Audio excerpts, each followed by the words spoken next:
গতকাল আমরা দেখে আসলাম তাণ্ডব মুভি। এটা ছিল আমার বাসায় রেডি হচ্ছিলাম মুভি দেখার জন্য।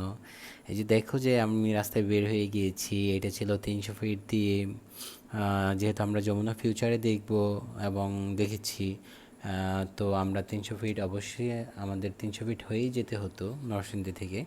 আর এই যে দেখো রাতের বেলা 300 ফিটটা কত সুন্দর লাগছে, মনেই হচ্ছে না যে আমাদের দেশের বাইরের দেশের মতো এত সুন্দর লাগছিল। তাই একটু ভিডিও করে নিয়েছি তোমাদের সাথে শেয়ার করব বলে। বরাবরই আমার রাতের ভিউটা বেশি ভালো লাগে ডে টাইম থেকে। আর সবচেয়ে বড় কথা, ঈদ সিজন চলতেছিল তো রাস্তায় প্রচুর লোক এসেছে 300 ফিটে ছবি তোলার জন্য, টাইম স্পেন্ড করার জন্য। ফাইনালি আমরা ঢুকে গেলাম যমুনা ফিউচার পার্কে। তেমন লোকজন ছিল না, কারণ বলেছি যে ঈদের সিজন।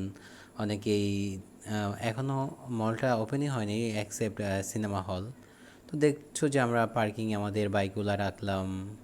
বাইকগুলো রেখে আমরা হলের দিকে যাচ্ছিলাম। একটু একটু করে আমরা আমাদের ওয়াকিং যেই ডিউরেশনগুলো ছিল এগুলো একটু ভিডিও করে নিলাম। তারপর আমরা ফাইনালি কী করলাম, এই যে দেখো। হ্যাঁ, আমরা হচ্ছে ফ্লোরে ঢুকে গেলাম। এই তো ফাইনালি ব্লকবাস্টারের সামনে, ইয়েস। তো আমরা তাণ্ডব দেখব বলেই মূলত এখানে এসেছি, সাকিব খানের লাভার আমার কাজিনরা।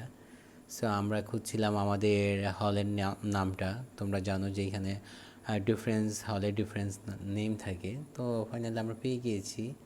সাকিব খানের তাণ্ডবের একটা ব্যানার দেখিয়ে আমরা ভিতরে ঢুকছিলাম। এখানে আমাদের চেকিং হচ্ছিল টিকিটগুলা।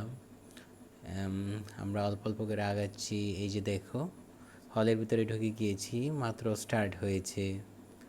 হ্যাঁ হ্যাঁ, শিরোনামগুলো উঠতেছিল। সো প্রথমেই একটা তাণ্ডবের বিশাল তাণ্ডব দিয়ে শুরু হয়েছে, যেটা বলার অপেক্ষাই রাখে না। একদম তোমার দেখলে মনেই হবে না যে এটা আমাদের দেশীয় একটা সিনেমা। আসলে রায়হান রাফিকে একটা ধন্যবাদ দিতেই হবে, ওনার মেকিং এত সুন্দর। আর সাকিব খানের লুকটা যা ছিল তার বলতে হবে না, খুবই ভালো ছিল। একটা রোমান্টিক কেমিস্ট্রি ছিল, একটা প্রেমের গল্প ছিল। তো সব মিলেই ভালো ছিল। আর হলে কিন্তু অনেক দর্শক ছিল।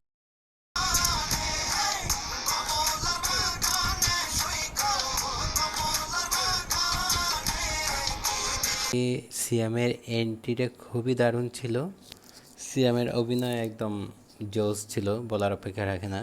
তবে নট মোর দেন সাকিব খান, কারণ মিস্টার খান তো খান। এই দেখো ছবি শেষ করে আমরা বেরিয়ে গেলাম। পুরা মলটা অনেক ফাঁকা ছিল।